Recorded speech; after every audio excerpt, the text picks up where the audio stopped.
Fingers crossed.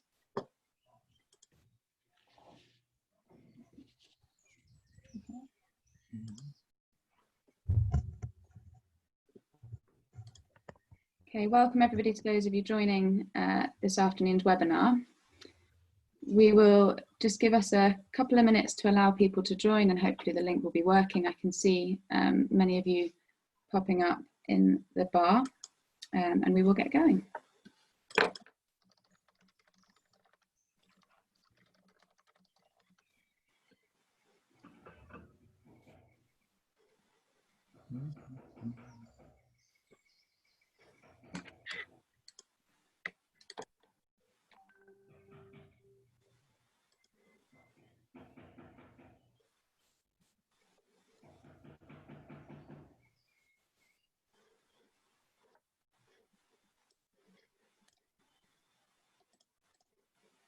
Okay, good.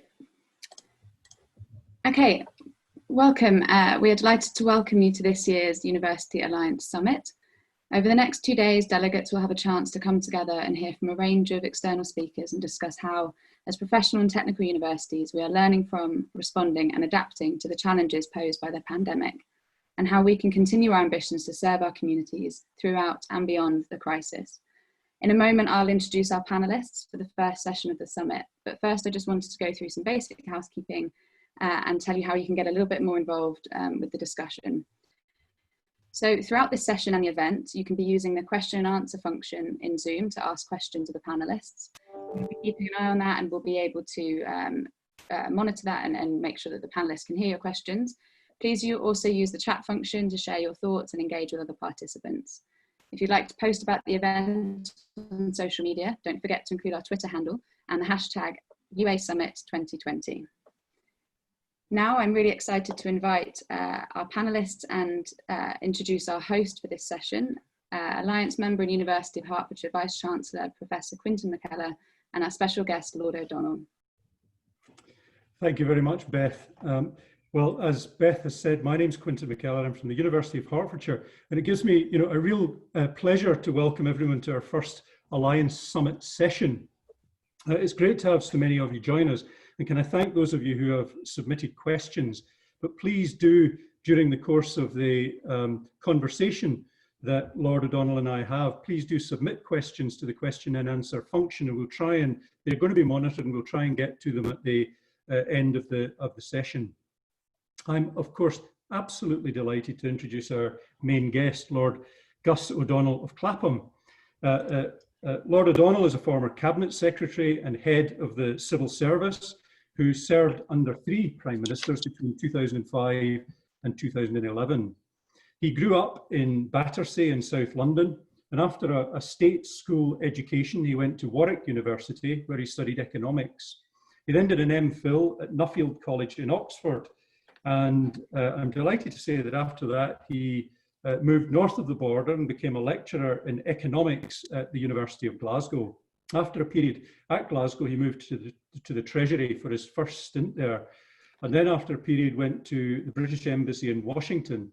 He came back from Washington and became press secretary to the then Chancellor of the Exchequer, Nigel Lawson, and subsequently to John Major. And was press secretary to John Major as the Prime Minister.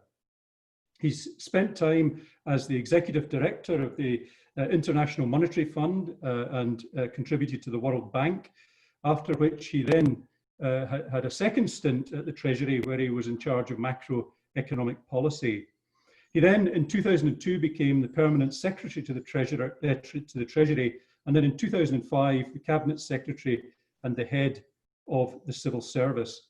He now leads a group called What Works Centre, and he's also a visiting lecturer at several universities. But if I can introduce him and ask him to begin with a question. Battersea to me, it's somewhere that the cat and dogs home is, and also that there is this wonderful old power station, which is obviously being regenerated at the present time.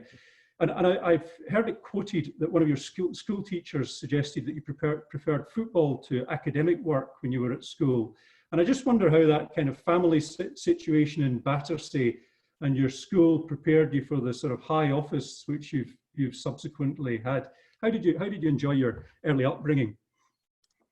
I'm wondering that my screen doesn't show anything. Should I be doing something? No, I think you're fine. I think it's fine. I'm fine. Okay. Well, so early upbringing, you have to remember I was the youngest of 5 children, and we lived in a house called Douai, which demonstrated what my parents wanted us to be, which was either turn out to be a priest or a nun, and the other 4 let me down, so the pressure was on me. And I'm afraid you're absolutely right. I was more interested in football and girls when I was a teenager than going to a seminary. So that meant that interest in football and girls, that I didn't do as well in my A-levels as I might have hoped. So although I ended up at Warwick University, if there's anybody there from Nottingham, they'll know that they rejected me, which means that I've always had a great love of Nottingham Trent, not Nottingham. And yeah, went on to do economics, and it's a subject I really, really enjoyed and loved it. Spent my time doing economics and playing football at Warwick, and then realized that I was never going to be a professional, never going to quite make it to my dream of playing at Wembley. But good old Oxford in those days played against Cambridge at Wembley. So I thought, now's my moment. So I applied to do a postgrad at Oxford. Got in at Nuffield, which was great. Some brilliant, brilliant teachers.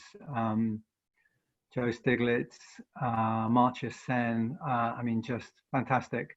And as you say, when I finished that, the interesting thing for me was the academics there had this view that there were various careers you could do afterwards, but basically there was only one proper career and the rest were degrees of failure. And the proper career was, of course, academia.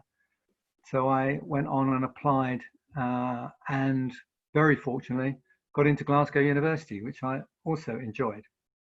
That's wonderful. And Glasgow, of course, well, I would, because I'm also a Glasgow graduate, I would consider it to be the home of economics in some ways. I mean, it was obviously the home of Adam Smith. Did he influence you at all? Was his work something that you were interested in, and did you teach on it? I didn't teach on it. We had a brilliant professor called Andrew Skinner at Glasgow at the time, who specialised in Adam Smith. And I was teaching in the political economy building, the Adam Smith building, in the political economy department. And I did get very interested in Adam Smith while I was there, particularly not his famous one, The Wealth of Nations, but Moral Sentiments, which is a much more interesting book to me. And so Adam Smith did have a big influence, and it made me think about what really constitutes success, and that led on in time to me really getting into the whole well-being agenda. Yeah, we'll maybe come back to moral sentiments when we get to well-being. But I was wondering also, I mean, of course, Glasgow has this a wonderful and terrible reputation for football. Wonderful in the sense of the competitive spirit, but terrible in the sense of the sort of sectarianism which overlies it. Did you get wrapped up with Glasgow football when you were there? I most certainly did. I played quite a bit, and I remember one particular game where I had the advantage afterwards of experiencing the university's dental department, because I had my 2 front teeth kicked out.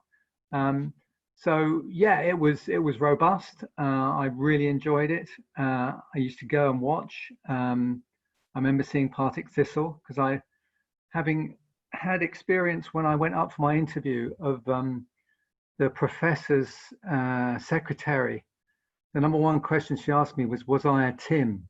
I mean, with a name like Augustine O'Donnell, you can imagine. And that, for the uninitiated, meant, was I a Catholic? And I thought, oh my God, you're not telling me that seriously there's a problem about this, because I knew that Tom Wilson, who was the professor appointed me, was in fact a Protestant. I thought, oh, well, that's it. It's all pointless. But she was just winding me up. And so I tended to go to Partick Thistle. I remember there was a goalkeeper there called Alan Ruff, who was known as Cinderella because he always had trouble getting to the ball, which I thought was a classic piece of Glasgow humour. Yeah, I do remember Alan Ruffy was Scotland's goalkeeper for a while as well. Indeed. Yeah, yeah. Not Now, the best. no, when you eventually, of course, began to work in the civil service, you worked for three prime ministers, for Tony Blair, Gordon Brown, and David Cameron, and I guess also for John Major, in the sense that you were his press secretary. So you know, what were the challenges of working for such different characters? Because they appear to those of us who were seeing them from the public perspective as extraordinarily different in character and in their way of life. Did you get on with all of them? Yes, I'd like to say I did. I mean, the role of Prime Minister is quite well defined, and therefore they're all doing the same job. So that's the similarity. But you're absolutely right. Very different people and different occasions. So when I came in with John Major, in a sense, we were both new boys together. You know, he hadn't been on the scene for very long. He'd only been Chancellor for a year and had, very limited ministerial career before that, and went on to win an election against the odds. And a lot of people told me I shouldn't go to number 10 because I'd be branded as a Conservative supporter. And when John Major went, Neil Kinnock would come in, because remember, it was Neil Kinnock then who was fighting that election. And they'd throw me out and put in a Labour Party political person and not have a civil servant. But I decided to take the risk, and it was fascinating being there as someone new. And my press experience was very limited. I mean, I started off, as you said at the start, working for Nigel Lawson as his press secretary, mainly because Nigel was really interested in economics. And that was such an enormous triumph. I think within 2 months he'd resigned. It had all gone wrong. He and Margaret Thatcher fell out. And so, John Major took over as press secretary. So we together. But it was a learning program for both of us. And again, for him to win that election against the odds was pretty amazing. And then, of course, we had our highs and lows with things like Black Wednesday and the like. So all of them had their different personalities and different perspectives. So with John Major, my memories are some of the low points like Black Wednesday. One of the high points, Northern Ireland, getting a ceasefire sorted out. He was amazing in that. He dedicated himself to getting peace there when I know the Conservative Party was saying, oh, you don't want to spend your time on that, no votes there. And he went for it anyway. We almost got blown up when we were in a war cabinet meeting, and the IRA landed a mortar bomb in the garden, which was quite an interesting experience. So yeah, with John Major, it was fascinating. Then to come in with Tony Blair, a very, very different experience. So at this point, a much more senior level, cabinet secretary, but Tony had been prime minister for a long time.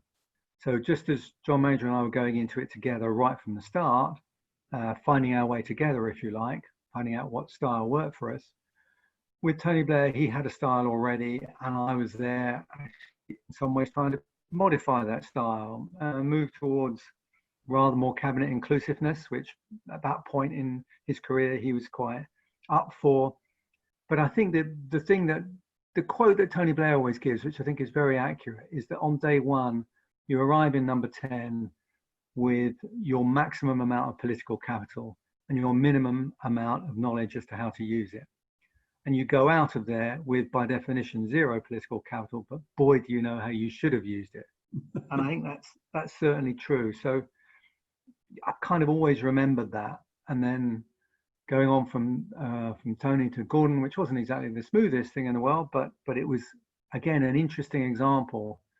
I had twice in my career moving on for a change in prime minister within the same political party. So from Thatcher to Major and from Blair to Brown.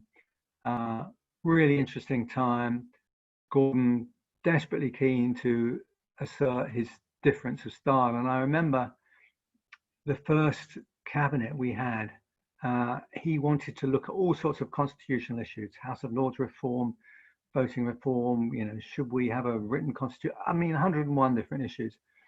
And we were having this first cabinet meeting, which was going on for a very long time. And I just felt as cabinet secretary, I needed to tell him, because the first person, I think it was David Miliband, had spoken for a very long time. And I passed Prime Minister then Gordon a note saying, look, if everyone goes on like this, we'll be here till midnight, thinking he would just move it along. And instead of which, he read the whole thing out. He says, Gus says, we'll be here till midnight if you're not briefer. So get on with it. So that was Gordon. Then clearly the move to coalition was in itself fascinating, because as a cabinet secretary, you're always looking for precedents. You're always looking for people to help you. Because my view, learned from many failures in life, is you do things better the second time. And there wasn't really anyone who'd done it. There'd been experiences in the devolved nations, but not in the UK, obviously in the continent. So I tried to gather all this information, but it didn't really read across. But that was a fascinating period, and I learned, working with David Cameron, that here was a man who did things that were quite remarkable to get to that full coalition. Because we actually did a play out of the scenario for that election in advance, and we'd just come to a halt with that particular election result. We thought, well, the Lib Dems would want a referendum on voting reform and the Conservatives wouldn't give it to them. But actually, David Cameron did give it to them. And so we ended up with a coalition which lasted the full 5 years. And so, I think all in all, that was a high. And of course, I left in the end of 2011. So long before we got to any question of anyone thinking about having a referendum on Europe. Yeah. It's always struck me that perhaps John Major didn't get the credit that he deserved for the peace in Northern Ireland. And I also wonder if Gordon Brown didn't get the credit that he deserved perhaps for keeping Scotland in the United Kingdom. Are these just kind of naive observations, or are they right? No, it takes time, I think, for people to look back and assess the merits of someone. So for John Major, I'd say Northern Ireland, but also the thing people forget is here was the first Prime Minister who was looking at public services from the point of view of people who were users of them. And he didn't go to university, he'd come from a humble background. And so he was really interested in things like the Citizens Charter, the Cones hotline. They were all derided at the time, but actually what he wanted was the consumers of public services to have more say in whether they thought they were actually providing a good service or not. Similarly, Gordon did an amazing number of things. I would look to the macro reforms on independence of the Bank of England, fiscal rules, but and lots of the stuff that we did on active labour market policies with the help of a great academic called Paul Gregg. So there was, they all, to be honest, did amazing things. And Tony Blair was massively interested in modernising public services, but history in the short run tends to go with certain big events, and I think that's very unfair.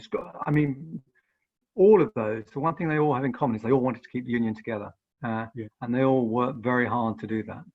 Yeah, I suppose most of us, our knowledge of the civil service really comes from Yes Minister, and I just wonder, the relationship in Yes Minister between, well, the minister and the civil servants, and then the Prime Minister and the civil servants was a complex relationship. But of course, as I see it, we've now had layered on top of this the idea of political advisors as well as civil servant advisors. That must have complicated it even further for the civil service. Do you get a feel that it's made life, well, I'm sure it's made life more difficult for the civil servants, but is it better for us as the, if you like, the populace, having this kind of incredibly complex kind of manner of advice being given to our politicians? Well, people forget what's happened in the past. You go back to the likes of Nicky Caldor. I'm thinking of economic advisors now. I mentioned Alan Walters, who managed to not only end up bringing down Nigel Lawson as Chancellor, but also himself, and then later, arguably, contributing to Margaret Thatcher's downfall. So there've been big political figures around the scene for quite a long time. I just think in our media world, we give them more attention. You know, things like In the Thick of It tend to lay it on.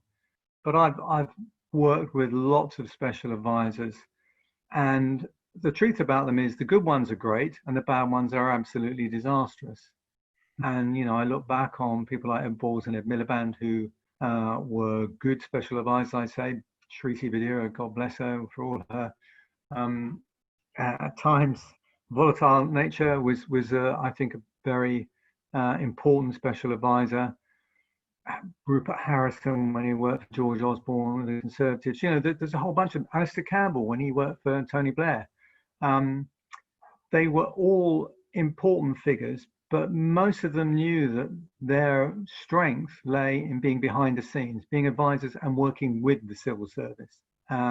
Because one of the things, actually one of the few things that Dominic Cummings said that I really agreed with was that prime ministerial time or ministerial time is of the essence. So if special advisors can help you by answering questions because they know their minister's mind, then they are incredibly useful. Of course, when they're not useful and when it goes wrong is when they think they know their minister's mind, but actually they're wrong. And then you get into all sorts of trouble. So it's ideal for all of them to be part of the background, not part of the foreground. Did you enjoy Yes Minister as a programme? Yeah, I did. I mean, I actually knew Tony J. Because when I was press secretary for John Major, I was slightly worried that some of the stories were a tad too accurate. And indeed, this was one of these things you discover the sources, you know, and I know that one of the programs about local government actually had Michael Heseltine's fingerprints all over it. And it was indeed true. And they both later admitted that. But, you know, you get your own, it permeates the civil service. I remember when I was cabinet secretary, we have a meeting on a Wednesday morning of all the colleagues, all the heads of the departments, heads of the intelligence agencies, all of that. And we go through the agenda, trying to make sure that everyone was coordinated. And at the end of it, I do some kind of, you know, social things. So I'd say, right, we've got this, I remember saying, got this charity run coming up, and it's a 10K run, and I want you all to do it. I was going through this with my private secretary, my Bernard, if you like, saying, well, and I'm going to tell them, I said to Bernard, that they've all got to run it in less minutes than their age. And he looked at me aghast and said, Cabinet Secretary, you can't possibly say that. I thought, well, is he worrying about they'll all die or something? He said, Cabinet Secretary, surely you mean fewer minutes.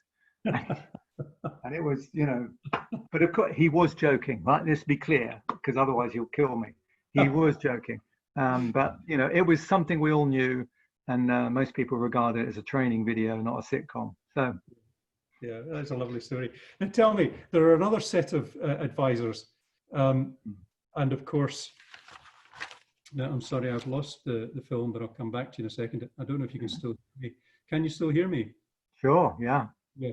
There are another set of advisors, of course, the experts, and of course, Michael Gove has, in a sense, suggested that the public are fed up with experts. But did you find as a civil servant the scientific expertise and the scientific advice that you got was helpful? Oh, incredibly helpful. I mean, you need the best people in the world. I mean, the example I always give is with Gordon Brown during the global financial crisis, where it's a very interesting parallel with the one we're going through at the minute. Big crisis, eventually, you know, hitting the financial system. Gordon Brown really interested in the historical antecedents, you know, what can we learn from the past, and wanted the best experts. Remember, we went to the States and, you know, we went into a bookshop and we got things like Ben Bernanke's book out on the Depression. And when I went back to number 10, I ended up chairing a meeting of some of the best economists in the world that we brought together. And Gordon was going to chair it, but ended up talking to President Obama to get their advice on what to do. So I think there's absolutely nothing wrong with reaching out to the best experts. The trouble is you really need the people who are specialists in the subject. And so where this comes across to the kind of COVID issue is we've now got on stage some brilliant scientists, and the scientists are giving their expert advice on scientific and medical issues, which is fine. If it were just a health crisis, which, for example, some of the ones that I dealt with were much smaller, but this is actually a health crisis which has been responded to by certain lockdown policy actions which have created an economic crisis. And so you need both, and you need to think about the trade-offs between both. And Yeah. SAGE doesn't have any economists on it, doesn't have very few social scientists. There are a few behavioral people, but they're a bit outnumbered. So you need experts, and you need the right mix of experts. And generally that means getting a number of disciplines in.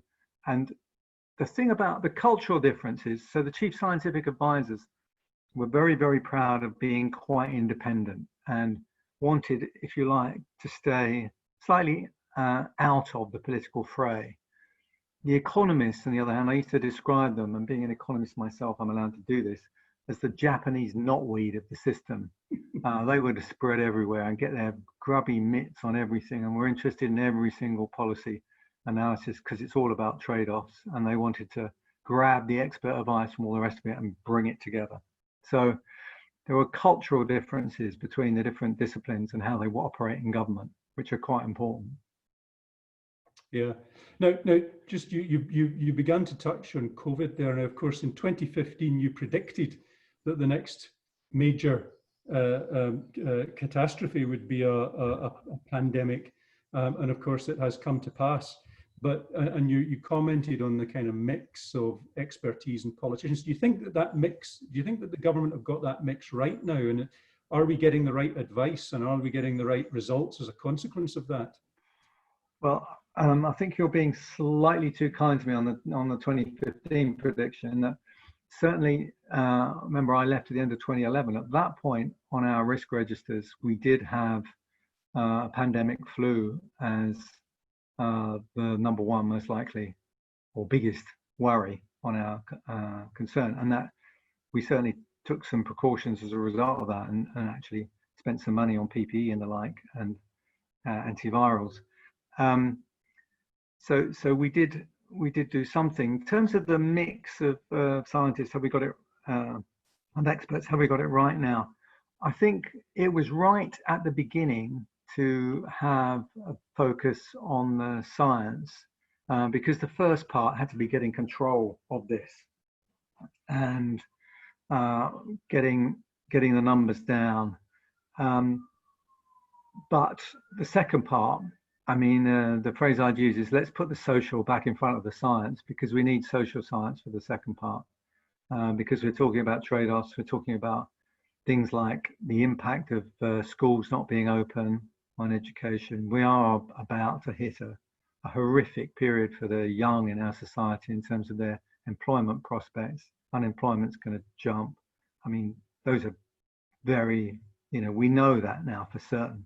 So they do need this mix of different expertise now, and the mix has changed, and I think that's really important. And we also need, in some of the things that have gone on, they've been slightly naive, I'd say, in terms of like testing, track and trace. You kind of think about, well, what's the incentive structure for people to do these various things, to sign on to the app, to respond to the responses? Couldn't we have offered people the prospect of being tested if they're contacted? Some fairly basic and obvious things. So I am slightly nervous that the testing and tracking and tracing thing seems not to be as ready as one would like it to be when you're moving into easing. I mean, we haven't heard really anything about the famous Isle of Wight app, which we'd all assume will be part of this, although I think human tracking has to be the first stage, but you need both together, I'd say. So yeah, I'm worried, to be honest, at the moment. I want to come back to the well-being thing in a moment, but I just wanted to touch, the Alliance group of university, there are these 12 universities, which, we all do similar sort of things. We're large universities, and we of course, we do research, but we dedicate a huge amount of our energy into, education and education of the professions and education, more broadly. I mean, how do you think we might contribute to the response and to the recovery of the UK in terms of the economy and in other ways? Do you have any particular thoughts? Yes, I think you have a massive role, because the thing about this recovery is the GDP numbers are going to be quoted a lot, and they're fairly meaningless, but they'll jump down dramatically and then they'll jump back up dramatically. But the one thing that will be around for a long time is unemployment, particularly unemployment of younger people and graduates. And I think the emphasis has got to be on how can we give people the skills to allow them to get jobs in this really, really unfriendly macroeconomic environment. And one of the suggestions I put forward is that we actually use the government's own professed desire to build up our infrastructure and to go for the levelling up agenda by saying, look, let's invest in basically a wholesale improvement in the energy efficiency of our existing housing stock. I mean, this is a massive program. It will be biased towards the areas that are colder, because obviously that will give you bigger gains right from the start, which will be moving out, so it's not about London and the southeast. It would require a lot of local and regional expertise to work out what the right sets of skills, how to work with local businesses. It is a very domestic local agenda. And it could create skills for people which go on and allow them to go on to do other things. So I think there's, and it's skills not just at the basic construction level, but at the determining how can you use modern technology, digital technology, to improve energy efficiencies in buildings. Can we think about improving the standards for new housing? So it plays to an agenda of hitting the immediate problem, which is unemployment for youth, creating marketable skills which will move them on somewhere, and hitting a longer term problem, which is that we have got to learn from COVID, if nothing else, that we need to spend a lot more money preventing future crises. I keep on about this prevention rather than cure. And for climate change, that means doing things now to reduce our CO2 emissions. And there's lots of things we can do, but one really important thing would be to improve the energy efficiency of our homes. Yeah, and of course, it's kind of two birds with one stone, as you say. Now tell me, you've written this, I think it's a fantastic paper, which suggests that we should be using objective measures, if you like, of well-being to determine when to come out of the lockdown, and you show, how coming out at different times will have a different impact on the overall well-being of the population. I wonder, can you explain that paper just sort of simply for the colleagues who are listening in? Sure. If you think about, and this is not the language the government's use, so that's what makes it different in a sense. From a policy point of view, if I was sitting there advising the Prime Minister, I'd say, well, Prime Minister, think about lockdown, this month versus next month or whatever. You're going to carry on the lockdown until the costs of the lockdown exceed the benefits. So what are the costs of the lockdown? Well, the costs of the lockdown are the unemployment it's going to create, which is the most obvious, the lack of incomes, because all those who were working in various things aren't getting any income. They're the costs to all of us from, I call it the hugs cost, not having enough hugs and not seeing our family. There are the mental health issues that a number of people will have who are in really difficult circumstances. So there's a whole bunch of things like that. The benefits of the lockdown are, on the other hand, we've seen cleaner air, we've seen reduction in CO2 emissions, we've seen people not having to spend so long commuting, which when you ask people about the thing they hate most in their life, it is commuting and spending time in the same room as my boss, which doesn't say a lot for our management abilities. But so the well-being agenda basically what we've done is looked at ways of quantifying all of this, so that we can quantify the impact in well-being years of the big increase in unemployment that a lot of people are going to face. And this is not new, right? This is completely standard stuff in government. If you look within the health service even, when you're thinking about whether to use a new drug or not, you work out what's the cost of the drug versus what's its benefits. Well, how do you measure its benefits? Well, you do them in things called QALYs, quality adjusted life years. When we do things like every single cost benefit analysis of a new road, one of the items in there will be that the new road hopefully is safer than the ones that went before it and will therefore create savings in lives and injuries. How do we value them? You can modify the way these things are constructed, which might give you lower or higher risks of death on that road. And so all of these things need to be valued. And the trouble is they are by governments all the time in making their decisions, but nobody talks about it because there's this kind of, it's very hard politically to talk about these sorts of things. For all of us, the value of our loved ones is infinite. So, we have to then think, rationally about the problem we have, which is allocating a fixed amount of money to give maximum impact. And so that's the whole idea about the well-being thing. And I'm glad to say that the head of the World Health Organization has said that we should make the well-being a foundation for how we come out of this. And this is something that, for me, ever since I've left, I've been campaigning to say, can't we get well-being at the heart of what constitutes success, not just for individuals, not just for companies, but for governments. So we will be looking at, for schools, for universities, are you improving the well-being of your students and the well-being of your staff? And that would be partly about exam results, possibly, but not just about exam results. And I think so far, one of the disadvantages of the Blair agenda on getting everybody with 5 A's to C's and all the rest of it was it moved us away from the great advantages that can be if you actually have an education which provides children with resilience and tackles all of those things that have been taboo, like mental health issues.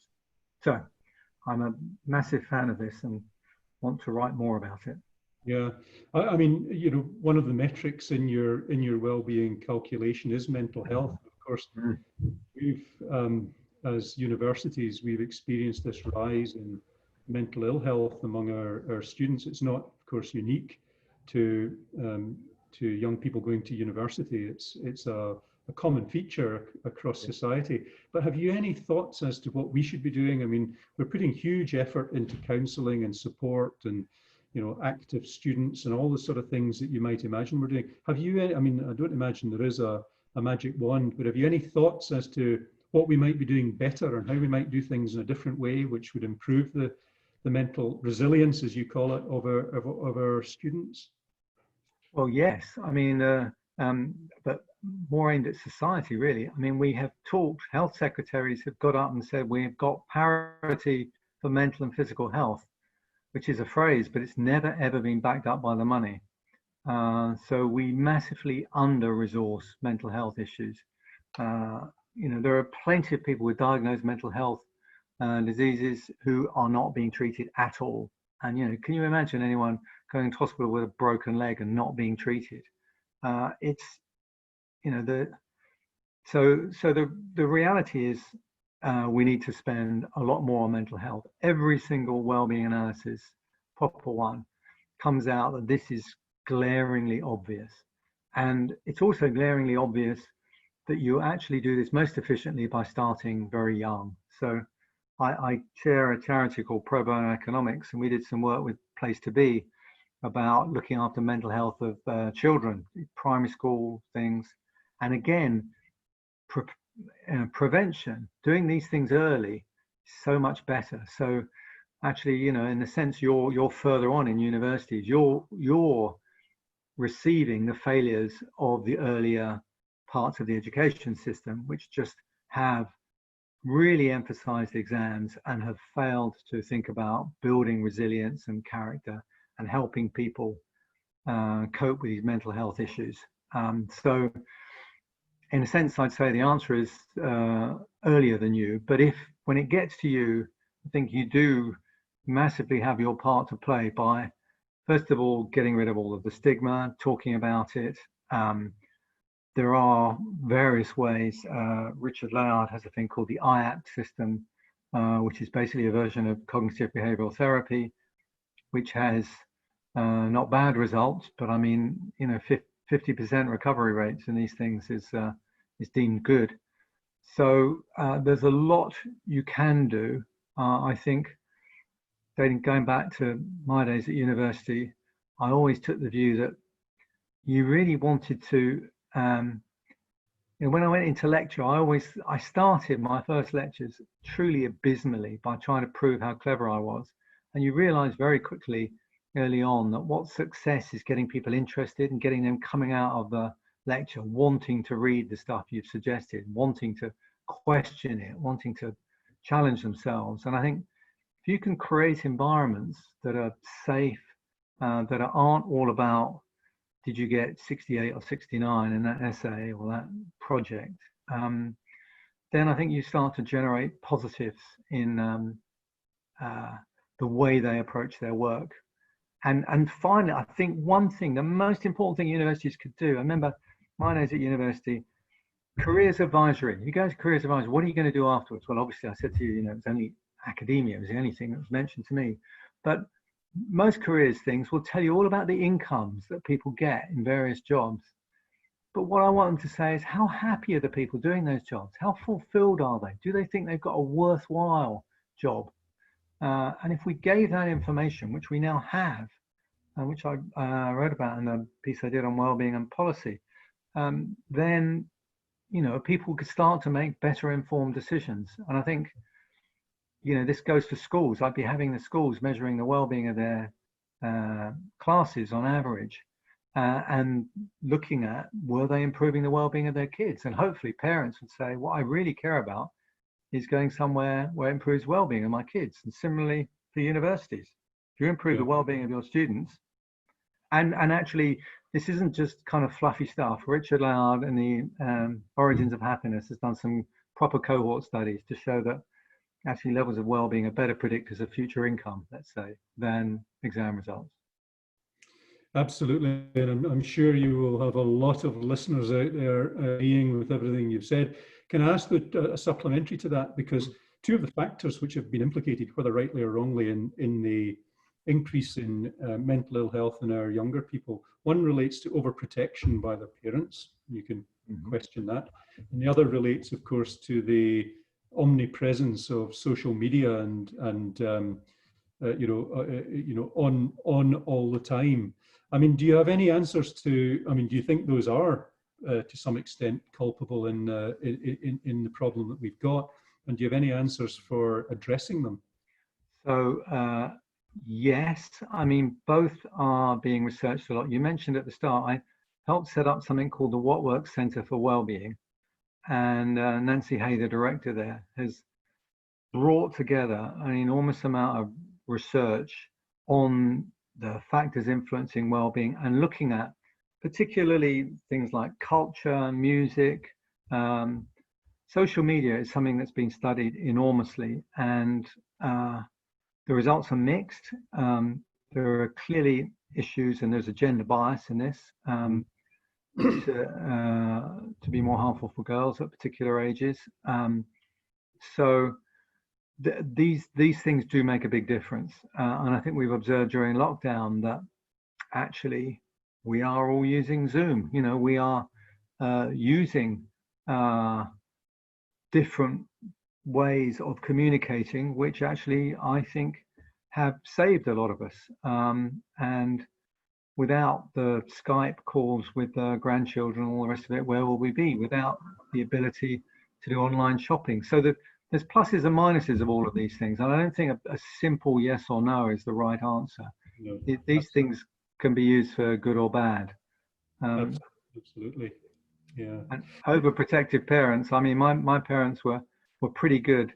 I mean, they may well have been overprotective for child number 1, but by child number 5, you know, you get away with an enormous amount. And my brothers and sister would definitely back that up. Yeah, yeah. Now, can I move on to more general issues around education? Because of course you experienced both the 1992 Higher Education Act, which of course was responsible for the creation of many of the universities in the Alliance Group, but also the introduction and the subsequent tripling of tuition fees. How have these changed the relationship between government and universities? I mean, is it for the better? What those two particular changes? Well, any of them.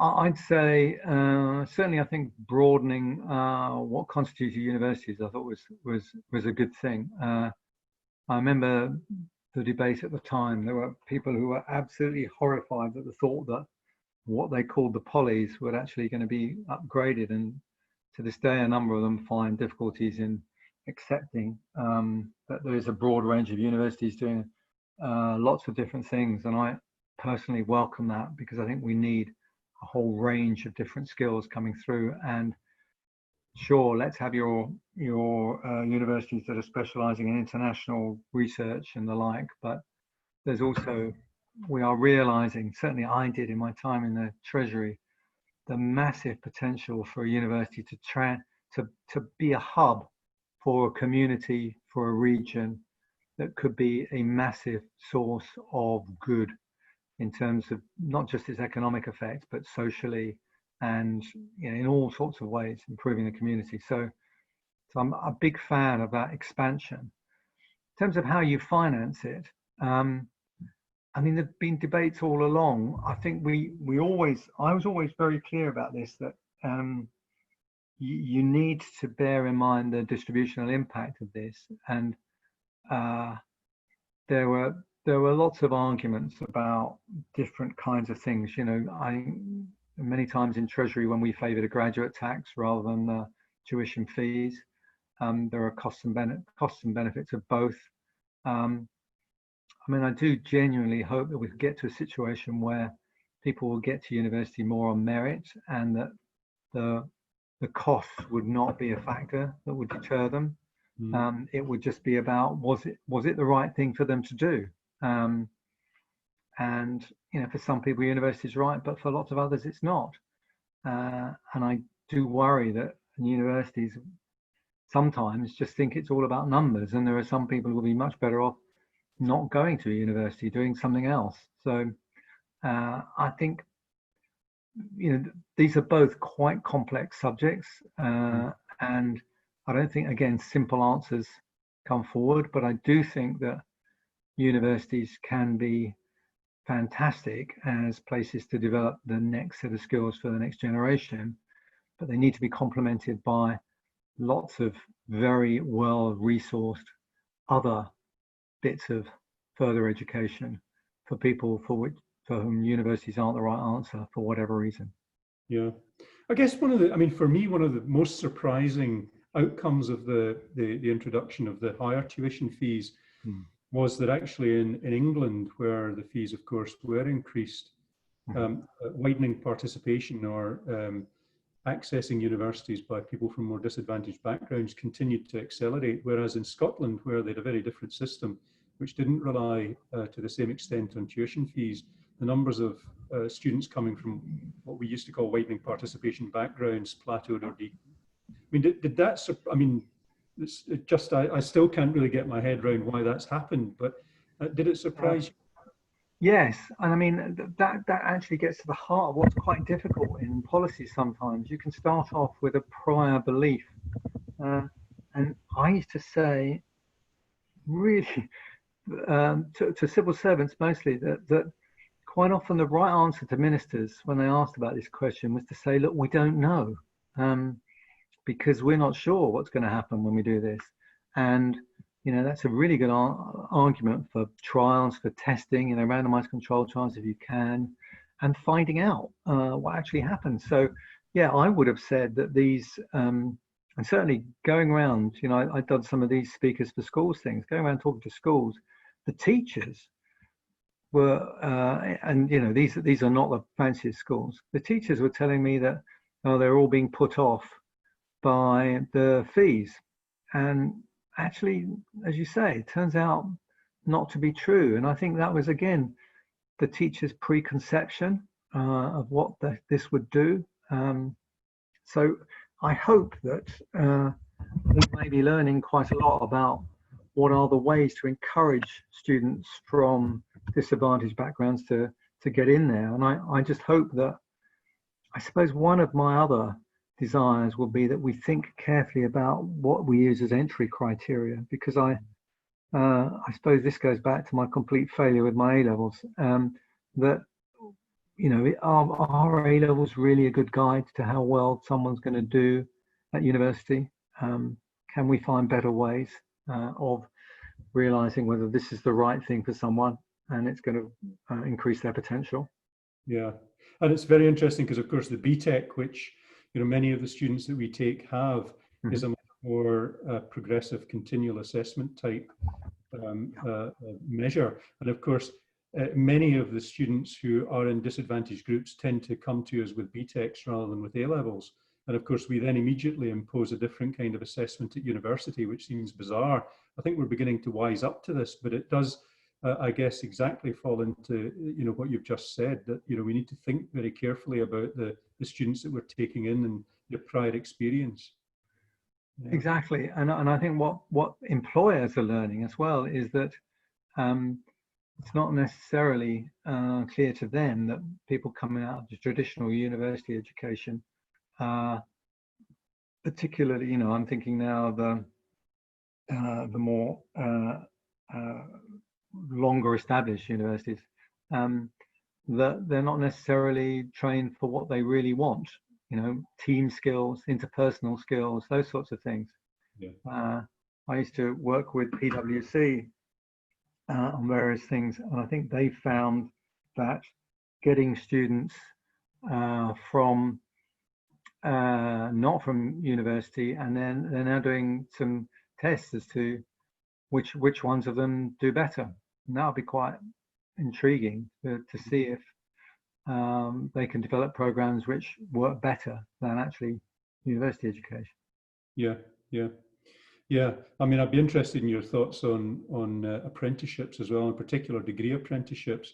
But I want to just ask you, because you've kind of partially answered this question, but I want to press you a little bit on it, because you've indicated that the '92 Act, the introduction of other universities and the expansion, if you like, the massification, if you like, of higher education was probably broadly a good thing.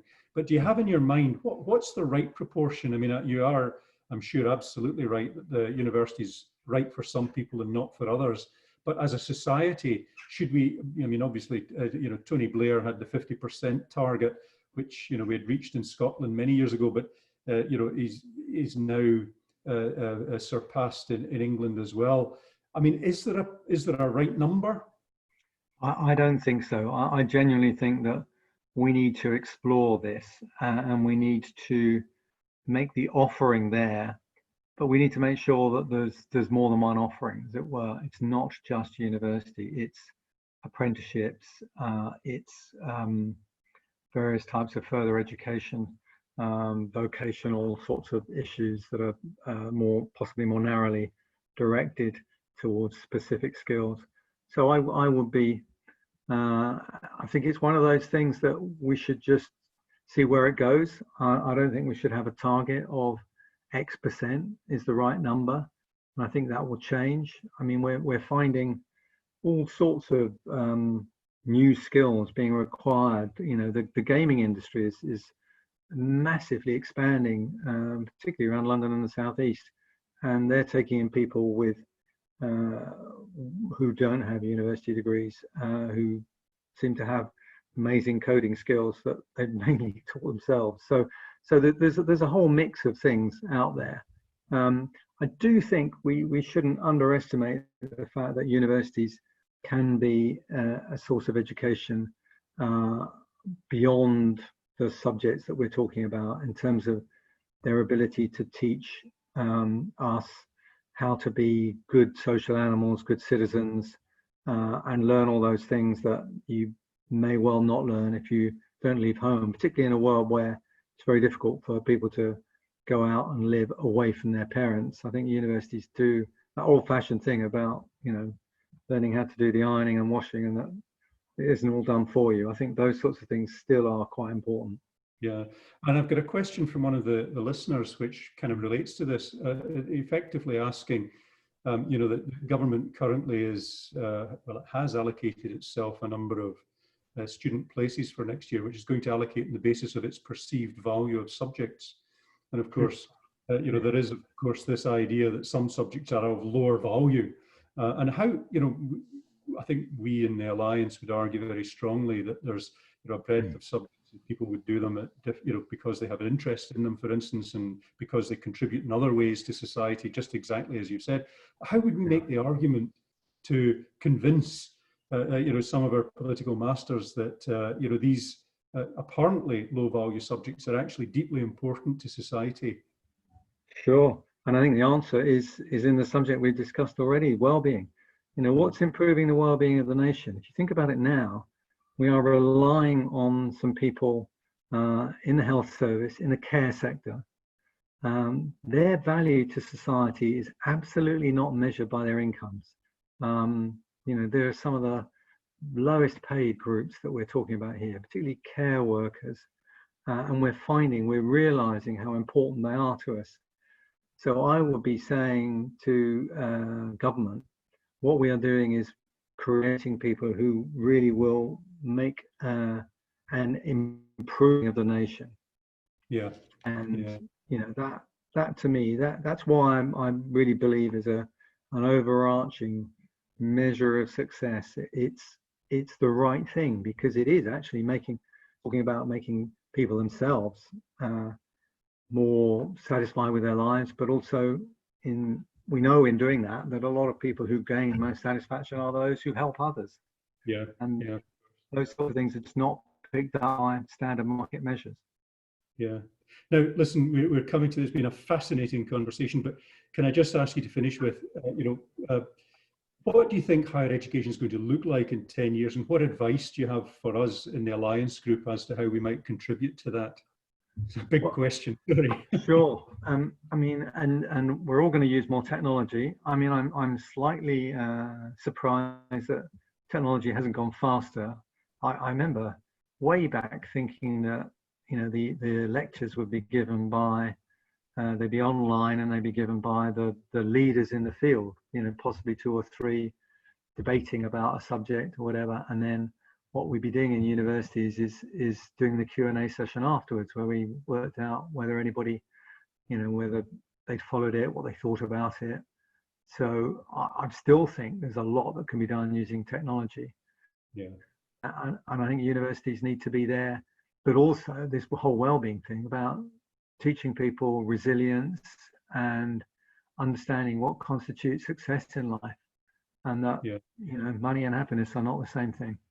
No, that's a fantastic way to finish. And can I say, because my assumption is that Zoom will guillotine us at exactly 4 o'clock. So can I take just the last minute to thank you enormously for the contribution you've just made? It's been really, really fascinating. And, I have to say, you've been very open and I think honest with us about politicians and about civil servants, and of course about your view of higher education and indeed well-being, which is, obviously you feel very passionate about, is so important to you. So thank you very, very much for that. And thank you for joining us. It's been a real pleasure speaking to you. Thank you. And I love my time at university, I can tell you. All right. All the very best. Thank you.